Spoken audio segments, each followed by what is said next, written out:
Okay, everyone's ready here. I'd like to call to order the Tuesday, February 14th meeting of the Onalaska Common Council at 7 p.m. We will begin with roll call. I'll turn it over to Joanne Marcon, our city clerk. Here, Kim Smith, Here. Tom Smith, Here. Dan Stevens, Present. Stephen Knott, Present. Leanne Stokes, Here. Larry Jurassic, Present. Diane Wolf. Here. Thank you. Please rise for the Pledge of Allegiance. I pledge allegiance. And to the republic for which it stands, one nation, under God, indivisible, with liberty and justice for all.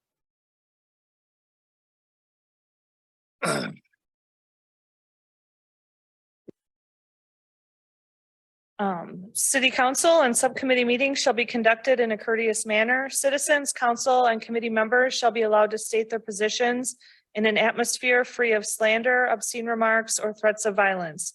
Sufficient warnings may be given by the sergeant at arms or the chair at any time during the remarks. And in the event that any individual shall violate the rules of decorum as set forth, such person may then be cut off from comment or debate. Item 4, public input. Would anyone from the public like to address the Common Council this evening? If so, state your name and your address, and please limit your remarks to 3 minutes. Would anyone like to address the Common Council this evening?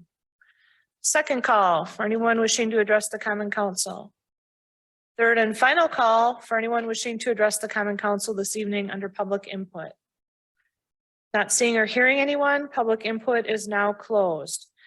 The next item is recommendations for approval and or possible action from the following committees, commissions, boards, and officials.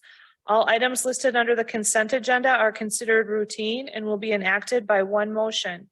There will be no separate discussion of these items unless a council member requests removal, in which event the item will be removed from the consent agenda and considered in the order of business in the non-consent agenda.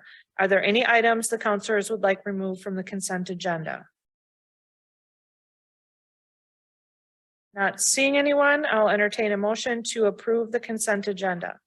I'll make a motion that we approve the consent agenda as is. Second. We have a motion on the floor by Alderperson Tom Smith. It's been seconded by Alderperson Diane Wolf to approve the consent agenda. Is there any discussion? All those in favor of approving the consent agenda, please say aye. Aye. Those opposed say no. Consent agenda has been approved. Item 6 is a recap of the items pulled from the consent agenda. There was none. And item 7 is the Finance Committee. I will turn it over to Alder Dan Stevens to present these items. Thank you, Your Honor. Under item 7A, vouchers, the following is a list of monies expended since the last Common Council meeting dated January 10th, 2023. These payables include a percentage, 33.23% in 22 compared to 28.61 in 2023 of taxes collected through January 31st, 2023 to the taxing entities. And the total is $12,126,910.60. Sabrina will have to either write out a lot of checks or a few big ones, but I will make that as a motion to approve the vouchers. Second. Okay, we have a motion on the floor by Alder Stevens. It's been seconded by Alder Smith. Is there any discussion? All those in favor of approving the vouchers, please say aye. Aye. Aye. Those opposed say no. Motion carries unanimously. Thank you. Under item 7B, approval of the 18-year bonding and financing plan timetable. This was discussed at F&P. We agreed on the 18-year plan. I will make that as a motion. I believe this has to be by roll call. Is there a second? I'll second. Okay, we have a motion on the floor by Alder Stevens. It's been seconded by Alder Knott to approve the 18-year bonding and financing plan timetable. Is there any discussion? Not seeing any discussion, please answer when your name is called, if yes or no. Larry Jurassic, Agree. Stephen Knott, Aye. Dan Stevens, Aye. Leanne Stokes. Aye. Tom Smith, Aye. Diane Wolf. Aye. That motion passes. Thank you. Under item 7C, City of Onalaska 2023 Capital Projects General Obligation Corporate Purpose Bonds. These all pass through F&P. I'll read them out individually. Resolution 2-2023, initial resolution authorizing $1,795,000 in general obligation bonds for street improvement projects. And I'll make that as a motion. Second. Okay, we have a motion by Alder Stevens. It's been seconded by Alder Stokes to approve resolution 2-2023. Is there any discussion? Okay, the motion on the floor is to approve. Please answer when your name is called. Tom Smith, Aye. Dan Stevens, Aye. Stephen Knott, Aye. Leanne Stokes. Aye. Larry Jurassic, Aye. Diane Wolf. Aye. Thank you. This resolution passes unanimously. Item 2 is resolution 3-2023, initial resolution authorizing $1,155,000 in general obligation bonds for parks and public ground projects. I'll make that as a motion. I second. We have a motion on the floor by Alder Stevens. It's been seconded by Alder Stokes to approve resolution 3-2023. Is there any discussion? Please answer when your name is called. Stephen Knott, Aye. Leanne Stokes. Aye. Larry Jurassic, Aye. Diane Wolf. Aye. Dan Stevens, Aye. Tom Smith. Aye. Thank you. That resolution passes unanimously. Item 3 is resolution 4-2023, initial resolution authorizing $305,000 general obligation bonds for sewerage projects. And I'll make that as a motion. Second. Okay, motion has been made by Alder Stevens. It's been seconded by Alder Smith to approve resolution 4-2023. Is there any discussion? Please answer when your name is called. Dan Stevens, Aye. Stephen Knott, Aye. Leanne Stokes. Aye. Tom Smith. Aye. Diane Wolf. Aye. Larry Jurassic. Aye. Thank you. The resolution passes unanimously. Item 4 is resolution 5-2023, initial resolution authorizing $145,000 general obligation bonds for equipment of the fire department. I will make that as a motion. Second. Thank you. We have a motion on the floor by Alder Stevens. It's been seconded by Alder Jurassic to approve resolution 5-2023. Is there any discussion? Please answer when your name is called. Larry Jurassic, Aye. Stephen Knott, Aye. Diane Wolf. Aye. Leanne Stokes. Aye. Tom Smith. Aye. Dan Stevens. Aye. Thank you. That passes unanimously. Item 5 is resolution 7-2023. In this initial resolutions authorizing $75,000 general obligation bonds for fire station projects. Make that as motion. Second. We have a motion on the floor by Alder Stevens. It's been seconded by Alder Smith to approve resolution 7-2023. Is there any discussion? Please answer when your name is called. Leanne Stokes. Aye. Tom Smith. Aye. Larry Jurassic, Aye. Diane Wolf. Aye. Dan Stevens, Aye. Stephen Knott. Aye. Motion passes unanimously. Item 6 is resolution 8-2023, initial resolution authorizing $250,000 general obligation bonds for water system projects. I will make that as a motion. A second. We have a motion by Alder Stevens. It's been seconded by Alder Knott to approve resolution 8-2023. Is there any discussion? Please answer when your name is called. Dan Stevens, Aye. Diane Wolf. Aye. Leanne Stokes. Aye. Larry Jurassic, Aye. Stephen Knott, Aye. Tom Smith. Aye. Motion passes unanimously. Item 7, resolution 9-2023, resolution directing publication of notice to electors relating to bond issues. I will make that as a motion. Second. We We have a motion on the floor by Alder Stevens. It's been seconded by Alder Smith to approve resolution 9-2023. Is there any discussion? Please answer when your name is called. Larry Jurassic, Aye. Stephen Knott, Aye. Dan Stevens, Aye. Leanne Stokes. Aye. Tom Smith, Aye. Diane Wolf. Aye. Thank you. That motion passes unanimously. Item 8, a resolution 10-2023, a resolution providing for the sale of $3,725,000 general obligation corporate purpose bonds. I will make that motion. Second. We have a motion on the floor by Alder Stevens. It's been seconded by Alder Jurassic to approve resolution 10-2023. Is there any discussion? Please answer when your name is called. Tom Smith, Aye. Dan Stevens, Aye. Stephen Knott, Aye. Leanne Stokes. Aye. Larry Jurassic, Aye. Diane Wolf. Aye. Thank you. That motion passes unanimously.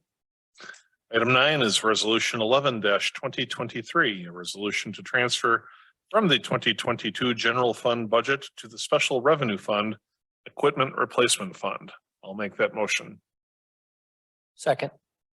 We have a motion on the floor by Alder Stevens. It's been seconded by Alder Knott to approve resolution 11-2023. Is there any discussion? Please answer when your name is called. Stephen Knott, Aye. Leanne Stokes. Aye. Larry Jurassic, Aye. Diane Wolf. Aye. Dan Stevens, Aye. Tom Smith. Aye. Thank you. That passes unanimously. Item 10 is resolution 12-2023, a resolution to transfer to or from various departments in the 2022 general fund budget. I will make that motion. Second. We have a motion on the floor by Alder Stevens. It has been seconded by Alder Smith to approve the resolution 12-2023. Is there any discussion? Please answer when your name is called. Diane Wolf. Aye. Stephen Knott, Aye. Leanne Stokes. Aye. Tom Smith, Aye. Dan Stevens, Aye. Larry Jurassic. Aye. Thank you. That resolution passes unanimously. The final resolution, not for the night, but under finance is resolution 13-2023, a resolution to transfer from the 2022 general fund budget to the special revenue fund for special projects. I will make that motion. Second. We have a motion on the floor by Alder Stevens. It's been seconded by Alder Jurassic to approve resolution 13-2023. Is there any discussion? Please answer when your name is called. Larry Jurassic, Aye. Stephen Knott, Aye. Diane Wolf. Aye. Leanne Stokes. Aye. Tom Smith, Aye. Dan Stevens. Aye. Thank you. That resolution passes unanimously. Moving on to item 8, Personnel Committee, Alder Stevens. Thank you again, Your Honor. Item 8A is approval of Information Technology Director position description and pay grade.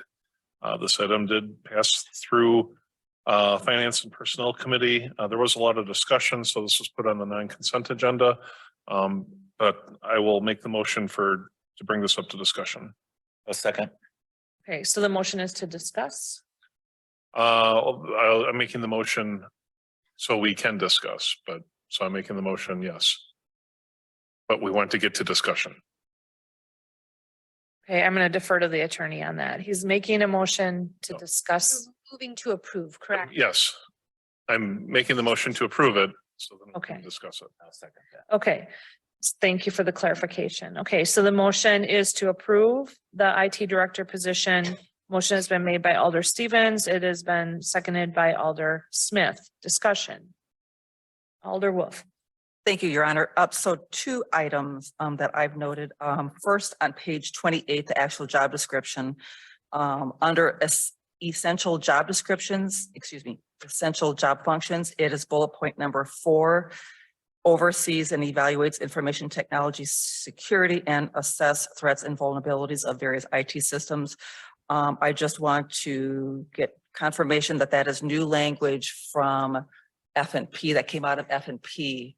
This is an AB question. So this is new language that, because I attended F&P, So this is new language that was not originally on the F&P agenda and job description, correct?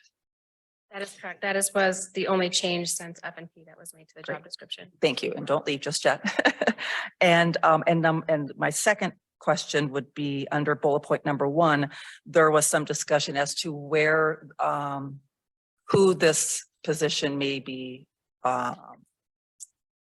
overseen. And so bullet point number 1 under essential job functions, currently it was presented at F&P and continues tonight, supervises and evaluates IT and the GIS staff. And I know there was some discussion and there were some people who felt very strongly that maybe that wasn't appropriate. So I guess I would like for us to have that discussion. Thank you. Okay, let's see, Aldernack. So along those lines, I think the GIS specialist really should report to the functional department head that they'll be providing most of their support to. I have no problem with all the other, the contracted support, that the IT director, this new position would have oversight and all that. But the GIS specialist, that function is more in support of the public works planning than anything else. And I'd like to see that report to either Katie or to Jared. I'm open for discussion on either one. But if an employee has a supervisor, their priorities are going to become the supervisor's priorities. And I'm afraid that a GIS specialist would become misaligned if their supervisor isn't actually within their functioning area. Now, there's other ways to do this.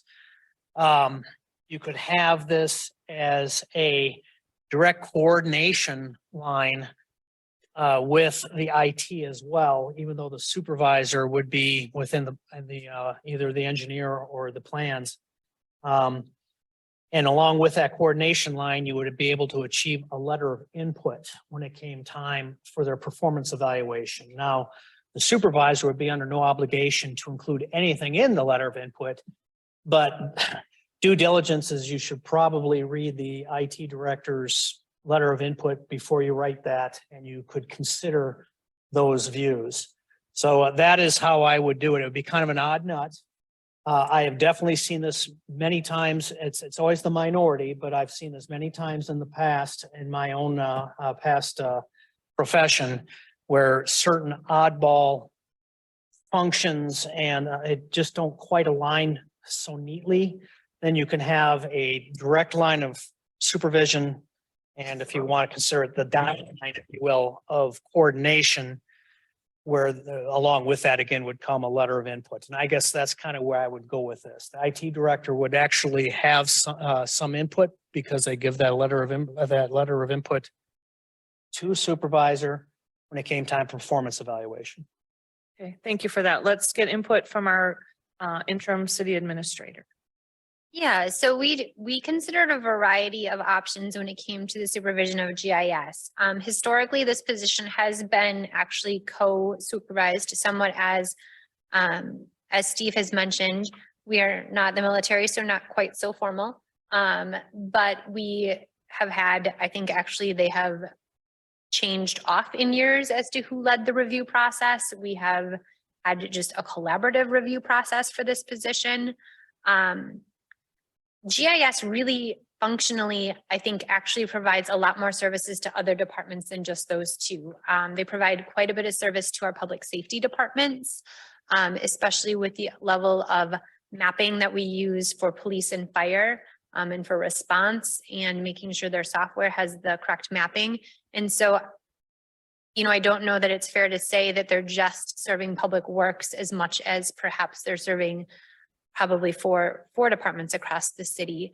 The other consideration we give too is where does their budget best fit?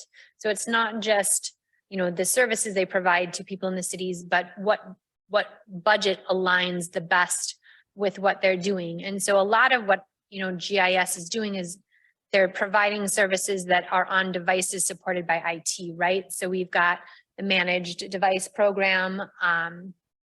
We've deployed iPads to all of, to the fire department, to our public works officials. The mapping goes on those. That's a budgeted item under IT. And so does it make more sense to have this be, still under public works or still under IT? It's not going to change the grade of the IT director. So we're not going to save any money if we remove the GIS under this. But we just felt that they do work very hand in hand, the two, IT and GIS. They also are literally all going to be in a row, just as far as where they are going to sit in the office. And so even if it's back under public works, their office is still going to be next to the IT directors. If it's under IT, their office is still going to be between the public works director. And so we anticipate either way, they're going to work together. But as staff, we just felt like this was the best sort of fit across both services and budget. Thank you for that. Amy, did you want to add anything with after the questions? Okay. Any other discussion? Alder Stevens? So I'll reiterate some of my comments from the F&P. I mean, I really look at this as kind of two separate issues. So the first would have to do with what the grade should be for the position, and the second is where should the home or GIS be? I'm for the second part, I guess my preference is that or it makes the most sense to me to keep it under public works, and then potentially maybe plan would be an alternative. I kind of feel that with the organizational structure, it seems that by elevating the IT position from a grade 10 to a grade 14, that we're moving GIS under that to give the IT director as a department head, a department that would report to it. I mean, Amanda's made some good points, but I've always thought that GIS, it does interlace with most departments within the city. But I don't know that IT and GIS, I think they're kind of separate beasts. They're related, but so is GIS with the fire department. So at the end of the day, I'm not sure that's really where we'd want to draw a line in the sand. But the main point I want to get to is my concern over creating a department head position mid-year, but at outside of the budget time. It's not that many months ago, council will remember that. I mean, every year it seems like it gets more and more difficult to meet the budget, and things have to get cut. We really struggled to provide a COLA this last year. And we knew that going into this next year, it's going to be more difficult. If we increase the salary by $18,000 on one position, we're painting ourselves in a financial corner, and we have uncertainty as to what that next budget is going to look like. This last year, the expenditure restraint was, it was a veritable joke. To meet the COLA, we had to create a new recycling fee, and that's something you can load that musket and shoot it once. We've already shot that. So I would feel more comfortable if we were to elevate the position, and ultimately in the long run, I think it is going to have to be its own department. Does it have to be now? I'm not sure. But eventually, yes, we need to get there. I think we need to have our ducks lined up onto how much if we can afford this or not. We want to make sure that we can keep giving cost of living adjustments to people. We think that after that last personnel review that we did with Ellers, I would think we're already behind. We're potentially going to get further behind. And now we have an $18,000 gap that we're going to have to cover. I just want to avoid a position where we don't make it $18,000 harder to avoid layoffs and avoid having to do a COLA. Now, I know that we have a position that we need something to happen in IT, and a lot of the arguments had to do with security, which is important, and that's always going to be growing. We can't not fill the position. I'm just questioning if now is the time to change it. I would almost feel more comfortable if we had to get I mean, there's like IT temps that you can get to at least get it through the budget time. And then we can try to figure out if, should this be a grade 10? Should it be, maybe it's an 11 or a 12 or a 13, or maybe it's, if we're there, then it should be its own department head and position. But the arguments for security, I mean, they were kind of vague. I don't know that we were able to articulate what the shortfall is now that MCS is not filling the needs for, that we will solve. So what are we actually solving by increasing this position? I got a feeling that my point of view is probably in the minority, but when it gets to October and we don't have enough money, this is going to be part of the reason why. So that's my food for thought. Thank you. Thank you. Is there any other discussion? Alder Smith? Yeah, I'd like to just kind of a couple comments, having been in IT for 40 years. I mentioned this at the Personnel and Finance Committee meeting. I think even a 14 is a grade is low. But I know we have money issues and it's a key position here. I mean, I think since I've been on this council, it's a void. It's an area, we've had some good people that have come and gone, but the challenge you have is finding someone who's really good that you can keep because you can afford them. And working in the public sector, I came from the private sector. It was a challenge of finding the people and keeping them. So going from a 10 to 11, 12, I'm saying you're lucky if you're going to be able to find somebody at a 14, but I understand that we can't, give the place away. So I think getting someone at a 14, hopefully you'll be able to find someone that would be a good candidate that you can get in and get them trained. The other thing I think is so important is we are draining a lot of resources from other people who have other jobs in this place, including people in this room here that have other full-time jobs that we're really, not able to always get their job done. And I understand we're getting by, but I think, Jared is wearing that hat and having to go drop things and put fires out. And I think IT is just so important because it's such an integrated part of everybody here. And it's not going to change. It's going to get worse. And security is one key part of it, but it's going to get more and more and more IT related. So I think there's never a good time, but now is the time. So I support this happening. The budget, I agree with you, Dan. It is, but it's one of those costs that we have to figure it out. And whether it's budget time or non-budget time, many of us in this council have talked about the resources in IT, and now Diane's had concerns in the past about having the right resources and getting the people here to do things. So, MCS has done a great job for us, and how they fit in the organization. You need somebody who sees that big picture, who can plan strategically and say, where does MCS fit in? Where does everybody fit in? Where's the strategy to get everybody going in the right direction? We need that. And I don't know if there's anybody here that can do that right now without the right background, training, support. So I think we need to proceed and figure it out as we go. So that's my thoughts. Thank you for that. Alder Stokes? Yes, I agree with Tom Smith on keeping this at least a level 14. I also agree with the fact that you need someone who can take you now to the present, but then also look for the big picture. If you just stay with the present all the time and you don't have a big picture, then when something happens, you're not going to have any resources to make those decisions. So I totally agree that it should be at least at a level 14. Thank you. Thank you. Alder Jurassic, we haven't heard from you yet. It's like fighting a two-headed dragon.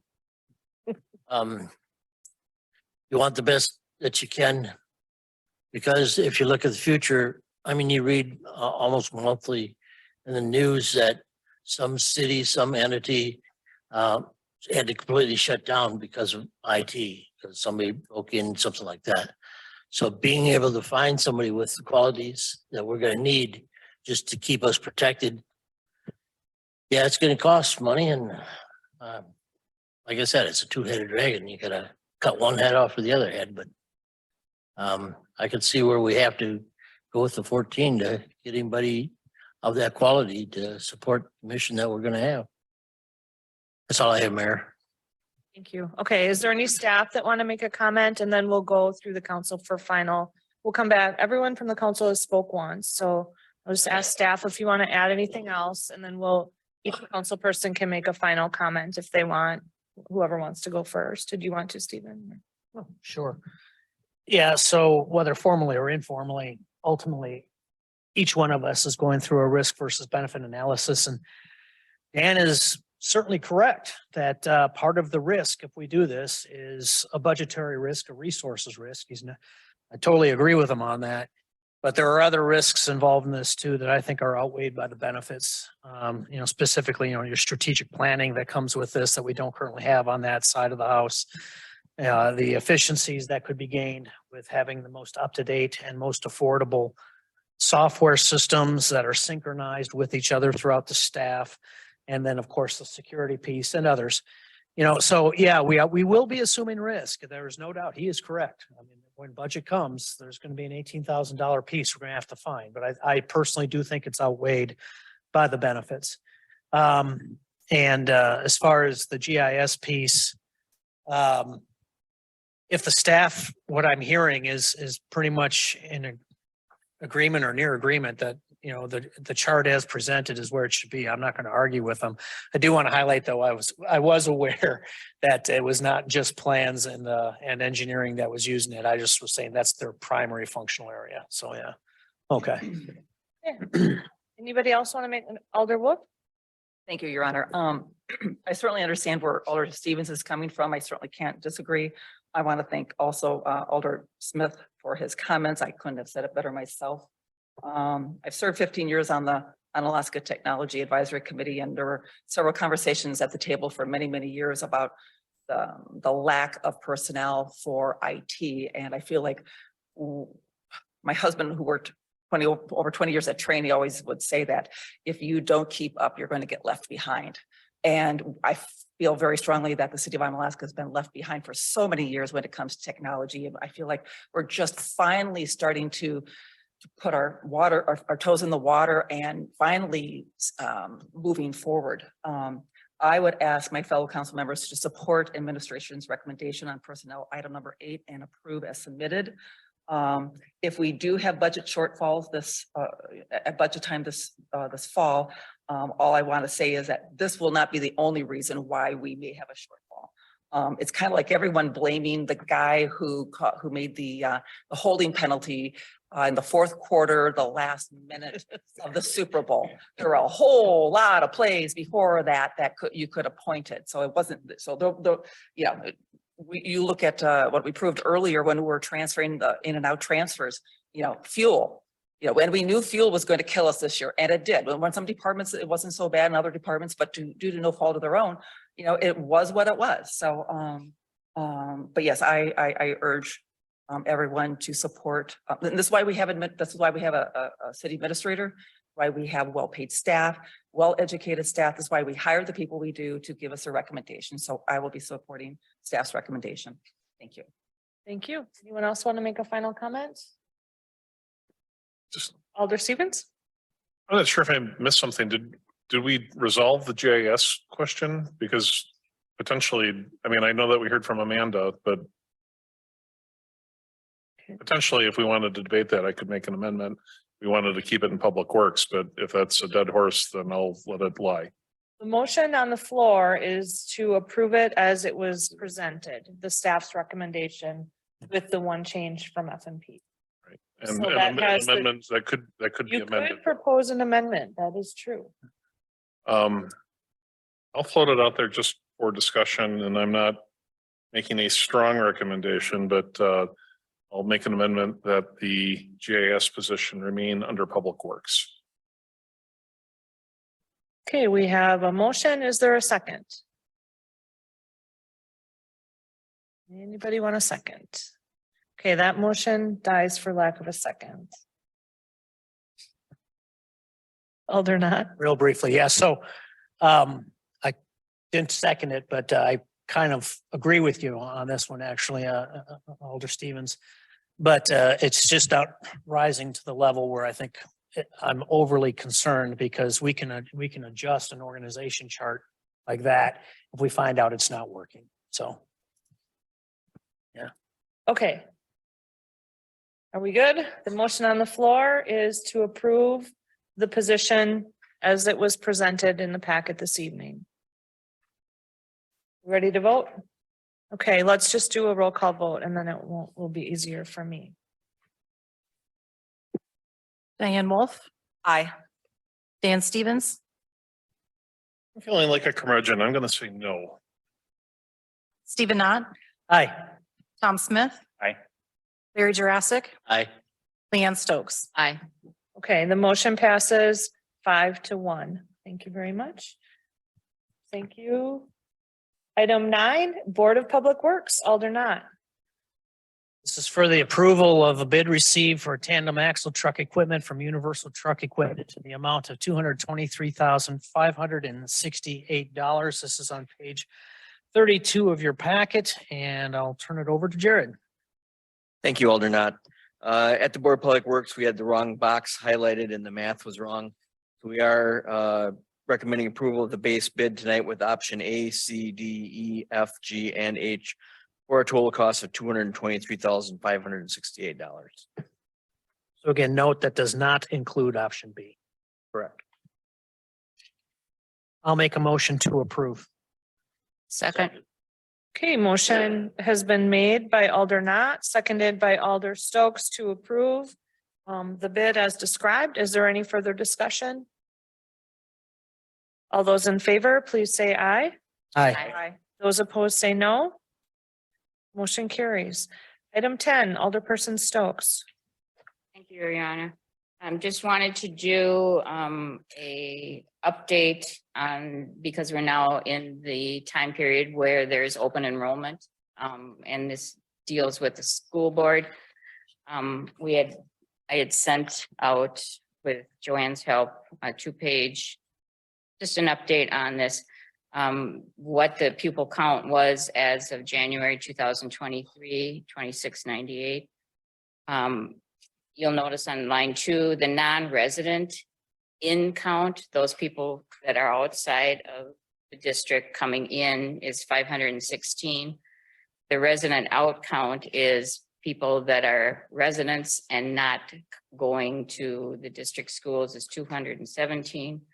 There's a 3-year average decline of about 500. And on page 2, there is, this was done by one of the people on, not on the board, but one of the people that teaches there. The regular education, it says space for open enrollment, and there are no restrictions right now. They are going to be taking, for the time period 23-24, they are going to be taking anyone that wants to come in for regular education. Now that changes at the bottom when you look at special education. They have about 355 special education students, and 30 of them are in the school district through open enrollment. They are really clamping down on the people that are non-residents that are special education. And the reason is because they have, each one of these students have an IEP, which is individual education plan, and they just don't have the staff to do that. So they're not saying anything about the people that are residents, but these are people that are non-residents. And that's basically just the update. I just wanted to let you know, some people say, well, how come they're, just doing it broadly, and it's because they've lost students. If it due to COVID, due to homeschooling, due to going to private and not public schools, there's a lot of reasons that this has happened. So just wanted to update the board. Thank you for that. We appreciate it. Okay, item 11, Alder Wolf. Thank you, Your Honor. Let's see. I just wanted to speak briefly on my experience with my recent ride along with Public Works. Thank you to Jared for arranging this, and Dan Meyer and Adrian Mosher for accommodating me. If you ever go, it starts at 4 in the morning, which is my timeline. I've always felt I had a good idea of what their challenges are for snow plowing, but it was good to actually experience it for myself. It was interesting. The Thursday morning we went out. Later on that day, we all received an email with concern that perhaps the plows did not get as close enough to one constituent's property, and certainly not to take away any of the validity of their concerns. There's several challenges that most people aren't aware of, or they just don't think of unless you actually sit in that cab. Not every street is perfectly straight. Not everyone is parked on the correct side of the road at night. And don't even get me start talking about garbage cans that are not righted properly. There were a lot, and I won't even begin to surmise what I would do if I was in that cab when I saw all those carts out, and think I might have been tempted to clip a few of them because they just weren't where they were supposed to be. I was very impressed with the work they performed and the level of commitment they gave toward their job. Obviously, these were two very passionate individuals who took great pride in their work, and it showed. They've been with the city for a longer period of time. It was also nice to spend time with them, just to get to know them, better. So thank you again to Public Works, Jared. Thank you for all that they do. And again, I sincerely appreciate the time, and a special thank you again goes to Dan and Adrian, Your Honor. All right, thank you. Item 12, interim city administrator. I'll turn it over to you. Yeah, so this is a resolution to vacate property, specifically a portion of Lauderdale Place, the cul-de-sac. If you refer to the map attached to 12A, this is kind of a unique situation. The city of Onalaska maintains Lauderdale Place. La Crosse has Lauderdale Court. I think that when this was originally developed, they thought there was going to be a larger bulb where those two streets met, and that ultimately didn't happen. But we have an individual that owns a parcel and is wishing to expand his residence. And so by basically vacating this small kind of sliver there, we are allowing him to have enough setback and frontage to meet the requirements to further develop his property, which is a win for the city, obviously, to have him reinvest in that. And so this is the preliminary resolution to get that process going. I'll move to approve resolution number 14-2023. I second.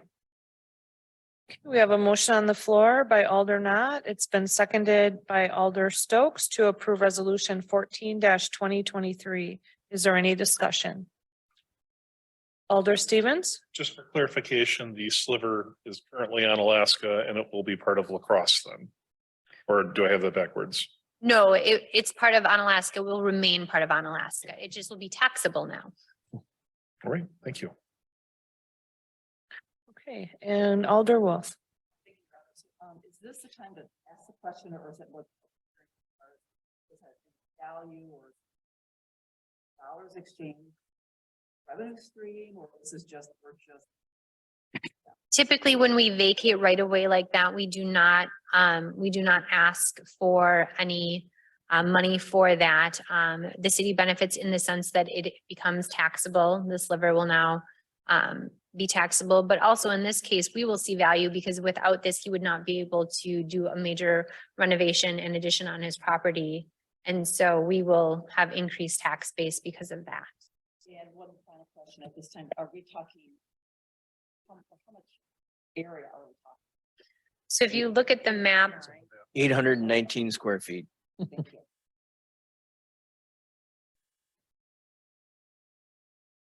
and this exists in it's boulevard, correct, Jared? Yeah, I mean, if this is really like Yeah. already his yard. If you look at the map, you can see where the curb and gutter is at, and this was platted as part of Lauderdale Place, I think, because they thought it might be a cul-de-sac, bigger cul-de-sac installed, and that's not needed because of the left-hand nature of the turn.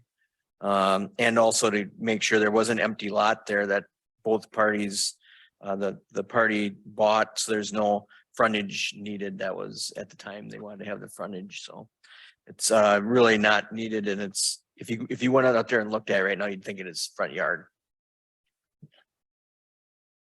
Okay, any other questions or comments? Alder Jurassic? Is lot 14 occupied now or not? Yes, lot 14 has a house that sits across lot 14 and a lot to the south. So it actually straddles two lots.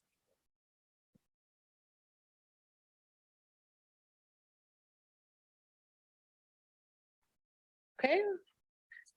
All right, the motion on the floor is to approve. Please answer when your name is called. Larry Jurassic, Aye. Stephen Knott, Aye. Dan Stevens, Aye. Leanne Stokes, Aye. Tom Smith, Aye. Diane Wolf. Motion passes unanimously. Thank you. Amanda? Yeah, so the next item that I wanted to discuss briefly is as part of the process of the branding, you may have heard us say a couple times that part of what drove this is that the seal is very difficult to use. It's 22 years old. And so our files are 22 years old and a lot has changed from a file standpoint in 22 years. We don't have a vector file for the city seal, which is a very high resolution file if you're familiar with those. And so we did ask Meter as part of this process to basically update our files of the city seal. They had offered if they could come back with a simplified version of it. And we said, sure, why don't you give us two options? And so they came back with the original, which is the top. And what we're calling is the simplified as the bottom.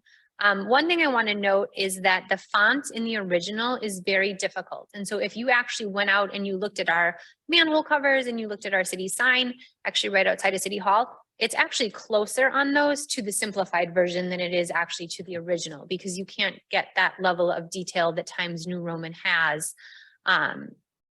in those various mediums. So I think actually Jared said it best maybe when I showed it to him and he's like, is this one of those looking fines where I have to see what's different like between the two? The changes are very, very minor. There is a few less cattails.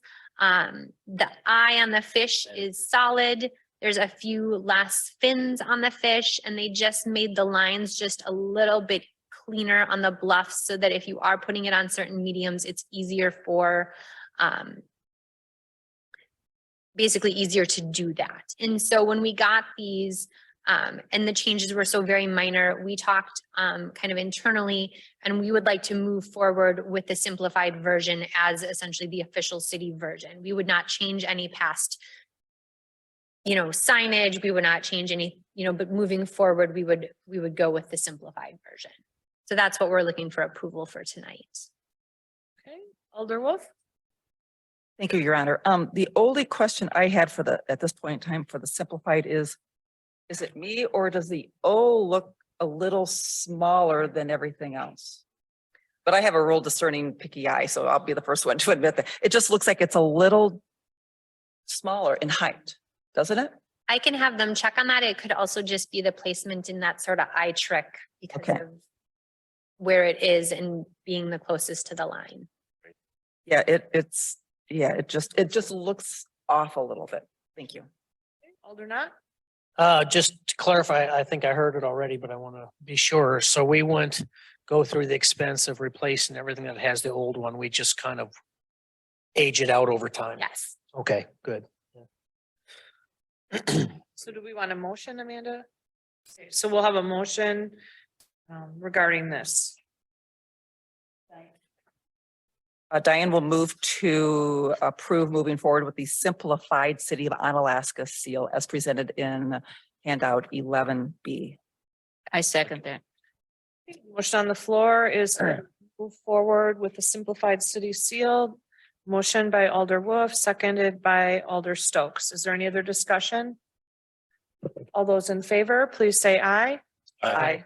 Those opposed say no. Motion carries unanimously. Item 13 is for closed session to consider a motion to convene in closed session under section 19.85, paragraph 1, paragraph C of the Wisconsin statutes for the purpose of considering employment, promotion, compensation, or performance evaluation data of any public employee over which the governmental body has jurisdiction or exercises responsibility. Specifically, the city administrator recruitment and selection process. If any action is required in open session as a result of the closed session, the council will reconvene in open session to take the necessary action and or continue on with the printed agenda. Do we have a motion to go into closed? Motion to go into closed session. Second. Motion was made by Alder Tom Smith. It was seconded by Alder Larry Jurassic. Voting to go into closed session is by roll call. Stephen Knott, Aye. Leanne Stokes, Aye. Larry Jurassic, Aye. Diane Wolf, Aye. Dan Stevens, Aye. Tom Smith. Aye. Okay, that was unanimous. We are in closed session. The time is 7:50.